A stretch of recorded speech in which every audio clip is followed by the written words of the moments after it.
She's like love, love, love, and music. La la la, love,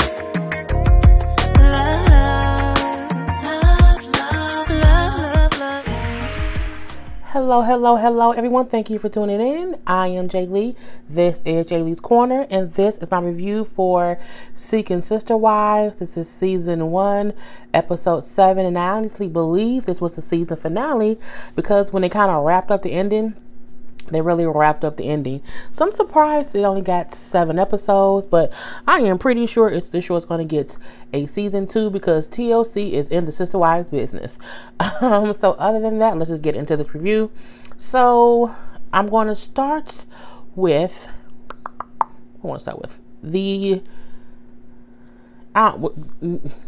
is it Jeff, Vanessa, and Charisse. So we see Jeff, Vanessa, and Charisse, and they're basically meeting with Melina for the first time. We know that Charisse has already met her, but this is when Vanessa and Jeff is meeting her, and they're like at a restaurant or whatnot. And, you know, Melina just tells Jeff and Vanessa, it's so hard getting all these names together, that the reason she didn't come before was because she was overwhelmed. You know, she felt like she had only a connection to Charisse. She did not feel a strong connection with Jeff or Vanessa. So for her, it was too much too quick, and she just kind of didn't get on the plane. And, you know, she said she's especially felt like there wasn't a connection at all with Vanessa, how Vanessa was kind of standoffish, and, you know, it was kind of weird for her. And it's like, I felt like, you know, you didn't want to connect with me, which made Vanessa defensive. Sound like, I can't believe she would kind of like try to blame it on me and say I'm the reason she didn't want to come. But I feel like on one end, I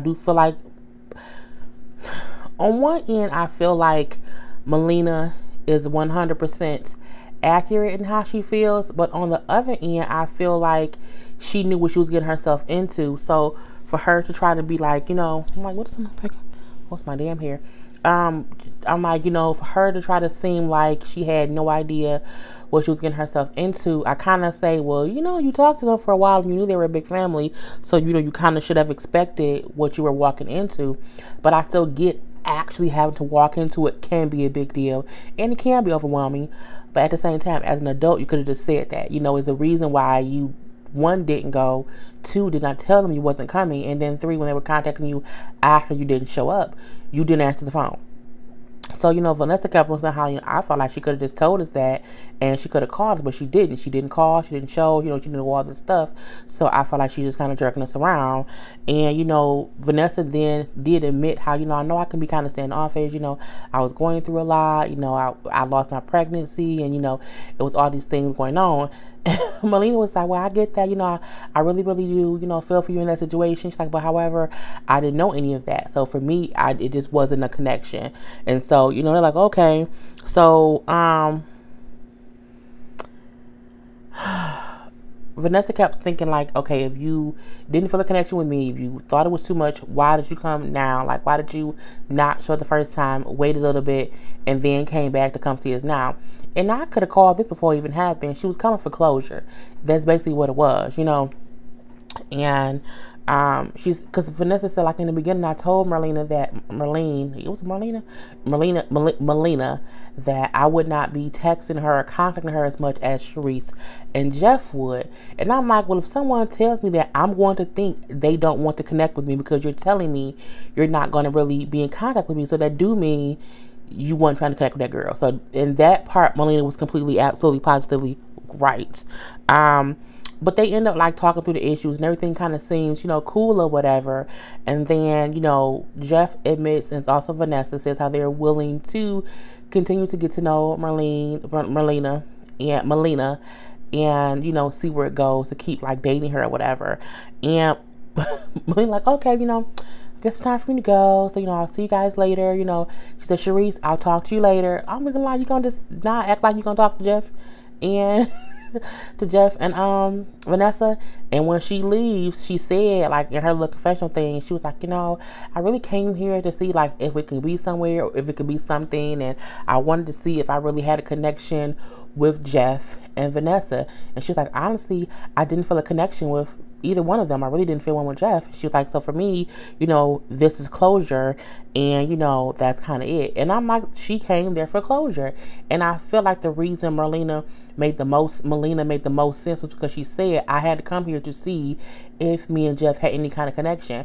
And I'm a firm believer, and when you meet someone initially, you get a vibe from them. If you really want to be bothered, you get a vibe of, do I like this person? Do I not like this person? Now, sometimes it might take a couple days to get to know someone. But my thing is, I think that's within a regular dating situation. Like, if we supposed to be sister wives and I don't vibe with the husband or one of the wives, it ain't meant to be. You know what I'm saying? That's my personal opinion. And the next thing we see is them realizing Melina is not going to be a sister wife, that she isn't open to continue. And they kind of just say how some people who do this lifestyle and they're new to it, they don't understand that you have to continually get to know people that you might not bond with all the people involved at the same time. It takes time and years and weeks and whatever to build up a bond with different people. And I feel like, yes, that's true. But at the same time, if I've been talking to you, I think the thing was Melina had been talking to them over the phone and FaceTiming them, and her and Sharice were getting along, and she thought Jeff and Vanessa was okay, but she wasn't vibing with them either, through the computer. So she said, well, let me go see them to see if I can vibe with them. And she got there, and she still wasn't. And she was smart that she followed her first goddamn on match. Like, you know what? That's it. I'm out. It ain't for me. It is what it is. And Vanessa just says how, she do realize from that experience that she can be kind of standoffish, and she needs to be more open to getting to know people if they want to add a third sister wife. I mean, you do. Basically, Jeff saying how their next sister wife can be someone that either one of them could pick, meaning it could be somebody Sharice picks, it could be someone he picks, or someone that Vanessa picks, but they have to just be open to the process and getting to a person, and how they're open to still be looking for a third sister wife. And that was kind of the end of their particular story. At the end, it did says how they were, of course, no longer in contact with Melina. They were still open to see a third sister wife, and they actually have moved to, where did they move to? They moved out of Utah, and I'm guessing they probably had to, because once the show aired, they would be outed as polygamists, so they had to move anywhere it went. So for them, I don't know. I think it should just be them three. They have this weird dynamic. It's really weird. And the funny part about it is Sharice and Vanessa, to me, favor. They kind of look alike, so he definitely has a type. And Melina kind of was in the realm of his type. And I can't do the polygamy thing. It is what it is. But, they were a cool couple to get to know. And, I do wonder what's going to happen with them when it comes up next season. I do think they were a little bit boring, sort of, kind of, a little bit, only because, I don't know, sometimes Jeff talks, and it reminds me of a person who, like, runs a cult a little bit. Like, he talks, and I'm like, if you are, like, you can almost get too engaged in how he's talking. He kind of just put you in this whirlwind of conversation. You're just enamored with it. It's just something about his voice. I'm looking like, don't talk to that man in person, because he might get you. But yeah, anyway, that was the end of theirs. Dimitri and Ashley, who people keep in my comments keep saying that they're not even legally married. I don't look up any of these people on social media. I don't follow any of these people on social media. So some things I don't know what's going on in their lives personally. I stick my reviews to specifically what I see on the show, because I don't have time to be delving deep into anybody's life, because I have my own life to live, but I got a job, honey. So sometimes it's just I don't have the time to do that kind of stuff. But yeah, people say that how they're not even married in real life, and if that's true, it is what it is. So we see they're still basically talking to the girl Jerrica, who is Ashley's friend, and they are saying how they want to kind of get a sister wife in before they, have the new baby. Now, take it, Ashley's 7 months pregnant, so I don't know how they're gonna meet and get a whole sister wife in 2 months. But grace be to God if you can do that. We see they are FaceTiming Jerrica because they want to go visit her in Carolina to basically have like a face-to-face date with her, because they've just been like talking to her, via FaceTime or whatever. And they FaceTime or they Skype or whatever. And they're like talking to her. She's like, yeah, I'm getting ready for work. Now, this might just be me. But when they were talking to her, they're saying how, we were thinking about coming down to visit you, not bringing the kids along, but, just to have a face-to-face date. And we were wondering what you would think about that. Now, in my personal opinion, Jerrica did not seem interested. She did not seem enthusiastic. She did not seem eager. It almost, when you be dating somebody, you talking to somebody on the phone, and you may be texting them, y'all may be like video chatting, and then but you're doing it because you're bored. You're like, oh, I got some time. I'm gonna talk to so-and-so. And then so-and-so like, hey, how about we go out and meet in public and we go out on like a date? And you like, oh shit just got real. She seemed like she was wasting time because she was bored talking with these people, and then shit got real and they want to see her in person, because she just did not seem enthusiastic or eager to be like, oh yes, absolutely, come meet me, come see me. I didn't get that from her at all. And it was weird because I'm looking like, do they not get she's really quiet? Like, she not saying like, yes, come through. And I was like, okay, maybe I'm just tripping, but she don't seem enthusiastic. But she says, oh, sure, come visit me, come see me. It's fine. We can make that work. And I'm like, well, okay, I guess they didn't get the hint that she wasn't eager about it, but they're going to go anyway. So they fly to North Carolina. And, they had this date with Jerrica. And for me, Jerrica said, like, she hasn't been in polygamy, but she's very open to the situation. She's thought about it. She's open to this new type of lifestyle, this new type of tribe or whatever. And, she walks in, Dimitri and them hug her or whatever. It was a cool situation. However, Dimitri says, my first thought when I saw her was, one, I love the fact that her and Athy are already friends. They already know each other. Wait, did I skip a whole part? I did skip a whole part, Lord Jesus. So, first, Dimitri was saying how he liked the fact that her and Athy are friends. And that, Athy knows her already, so that's a good thing. Athy then said that she thinks she should fall back because her and Jerrica already has a relationship or a friendship, and Dimitri needs to build that friendship with her too. And I said to myself, I don't know about that, because the last time you stepped back, he fucked that girl. The last time you let him do what he needed to do to get to know somebody, he slept with them, and she was no longer your sister wife. So, Dimitri should not have any free reign to, don't you step back on nothing. Okay, keep your foot right there next to his, because he ain't ready yet. Point blank into the period. So, because I'm like, he fucked that girl the first time, so let's not let him do this thing again. So they do have a date. They go, it's like a little paint with a twist. We call it paint with a twist here. It's where you go and you paint a portrait and you drink wine. I think they call it other things in different states, but here it's called paint with a twist. And, Jerrica get there, and they're all trying to see how they all vibe together. And, Dimitri then says his first impression was that she's pretty. She has a great smile, but she's a heavier woman. And when he said that, even though his next sentence was, but I'm okay with that, he's a goddamn liar. Because any man who was okay with a plus size woman doesn't say, oh, but she's plus size. No one says that. You be like, oh, you just don't point that out because you're okay with it. The fact that he pointed that out to me means he didn't realize that she had thick thighs. You know what I'm saying?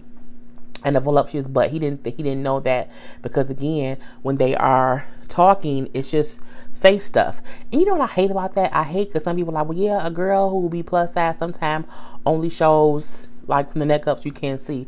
No, boo-boo, you have to show it all so no one can say you catfish me.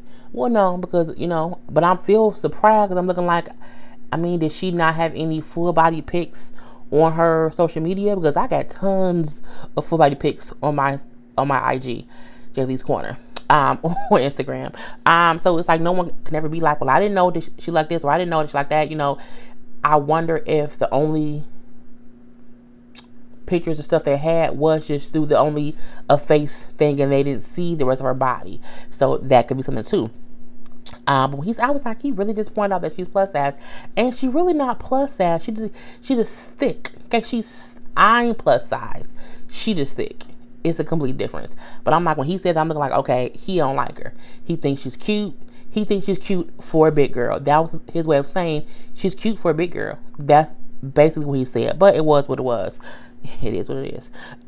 So, you know, she says how when she first saw Dimitri, she thought he was attractive and that she was attracted to him and she just wanted to see where it can go or whatever. And the date was kind of weird and awkward in my opinion. They seemed quiet. I mean, but I think the reason of that was because of where they went on the date. Y'all went to paint with a twist, as we call it here. And when you're painting, you're focusing on your painting. You're not really laughing and talking and, you know, paying attention to other people. I think they should have went to something that did not need them to focus on doing something else, because that makes no sense. You're not going to sit and talk to someone when you're focused on doing a little painting and you drinking wine. You could have went not to a cigar bar. I was going to say a cigar bar, but Addie's pregnant. I think first dates should always be like dinner, simply because, or something where you're sitting somewhere because you can talk. You know what I'm saying? I think you should always, like, you shouldn't go to a movie for a first date because you can't talk to each other. You got to sit there quietly and watch a movie.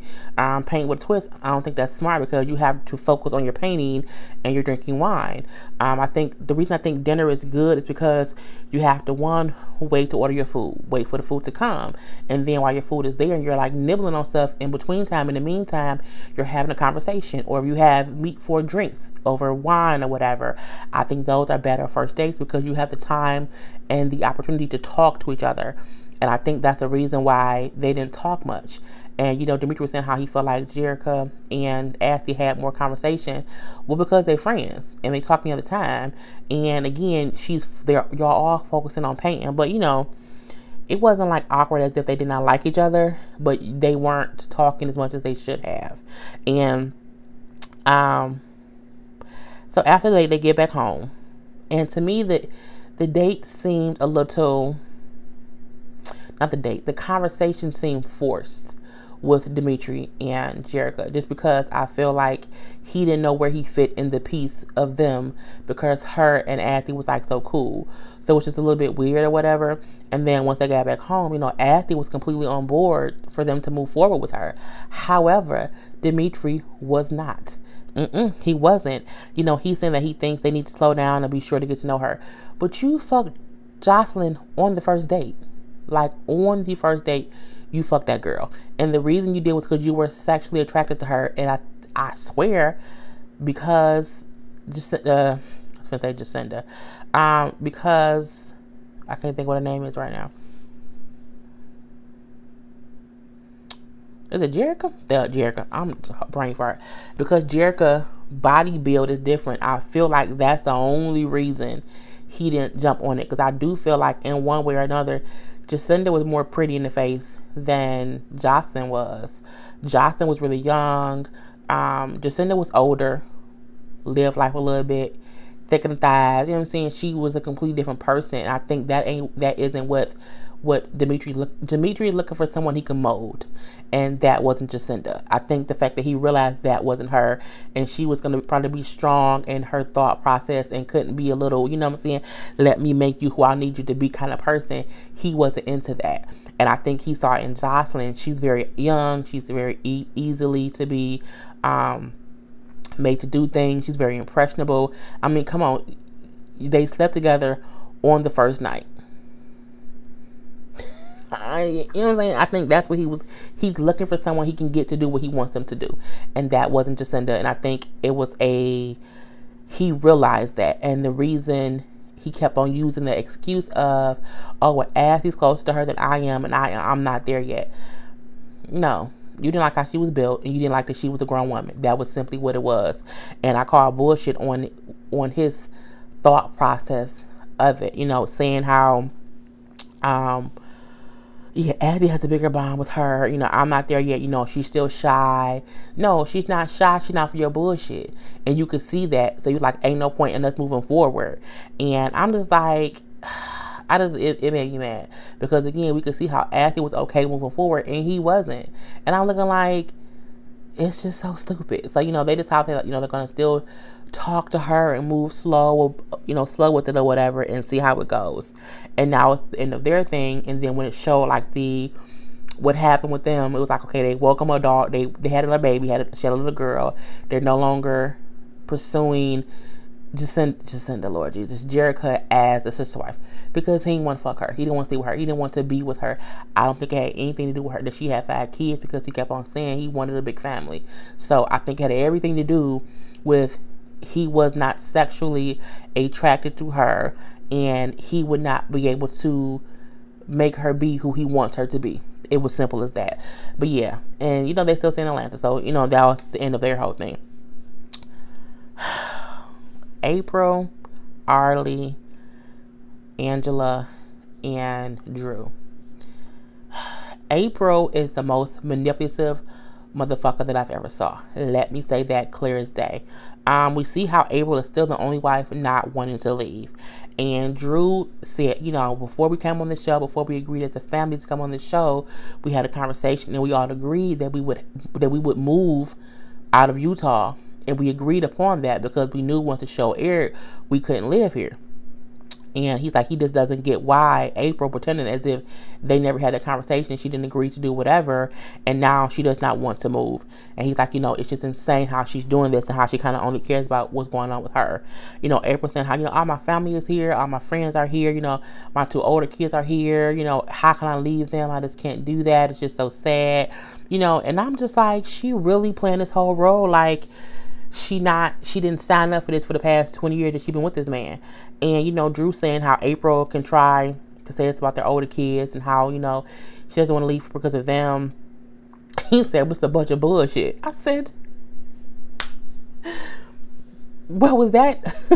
What was that know-how when she was being manipulative all early in the episode? So, but it is what it is. He was saying how he was disgusted that she didn't care about the rest of the family.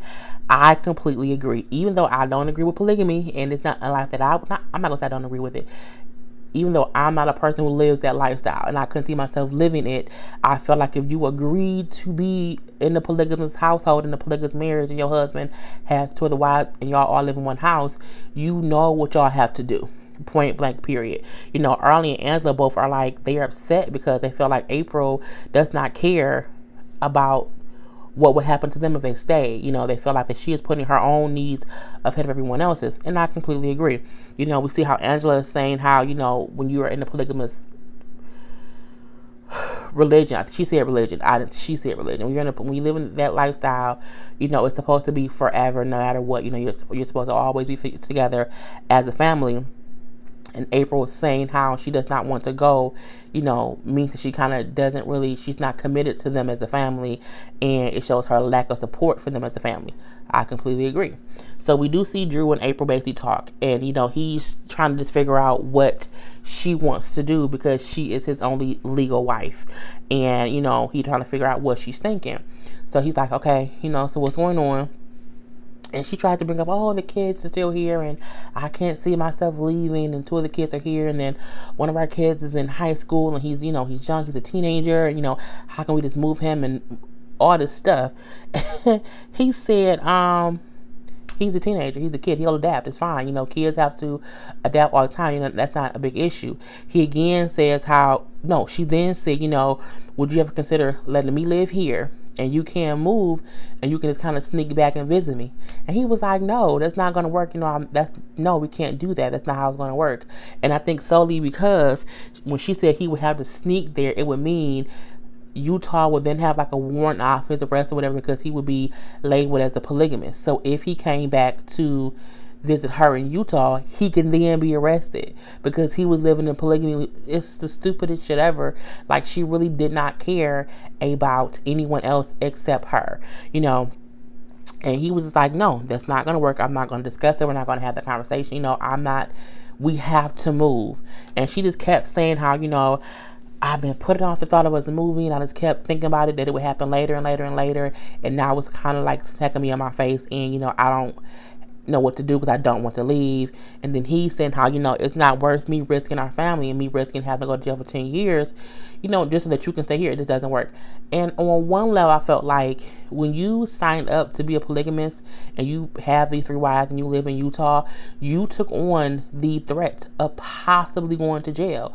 So my thing is, you can't all the way blame April, saying if you want to stay, I risk going to jail for 10 years, but you live this lifestyle in a state where it's illegal. So you kind of took on that risk. I think once you found your wife, you should have moved and been gone. You know what I'm saying? This is my personal opinion. But at the same time, if the agreement was, okay, once we become public with this, we're going to move states, then yes, April, your ass have to move each other. Just shut up. So she then says, you know how we have a schedule, you're like with them 2 days and me 2 days or whatever. She says, how about instead of doing days, we do weeks? So you can spend 2 weeks with them each, you spend 2 weeks here, 2 weeks there, and then 2 weeks with me, and you can just, rotate weeks. And he was like, no, that's not going to work either. And I thought that's going to cost too much money to have to have 3 households or 2 households or however many households, and having to be flying back and forth. It was just stupid. It just did not make any sense. And, he's like, I'm not even going to talk about it. I'm not going to deal with it. And at this point, he's mad. Like, he's pissed off. Like, I'm just so disappointed in her because he said she's so self-absorbed that she doesn't care about anyone except herself. She only cares about herself and what she needs. And I felt like, but that's the same thing your other wives been saying all season. And you kept saying like, well, no, they have a miscommunication and, they need to work stuff out. No, the same thing that your other wives are talking about is what she's now putting on the whole family. And I saw it from the beginning. Okay. I honestly did. So he just tells her, again, it's bullshit. I'm not bringing up the family, we're not staying. And we then see how he says okay, we found a home. We're going to move to Oregon. They found a home that fits them. He's happy to be retiring from law. And, they're going to have to move to Oregon, have a whole new life and start a whole new career and everything. And they're like packing up the house because, again, they don't know when or if someone might open an investigation and they might be arrested. So they're quickly packing to quickly leave. So the one thing that I think that was really beautiful and wonderful was when they were packing, a couple of the kids said, now we can finally call you daddy in public. That made my heart melt, because as much as we see this is about the parents and the decisions they made, they've all had children. And the children who live in Utah, at least, are suffering because, one, they can't call their father dad. They can't acknowledge their siblings in public.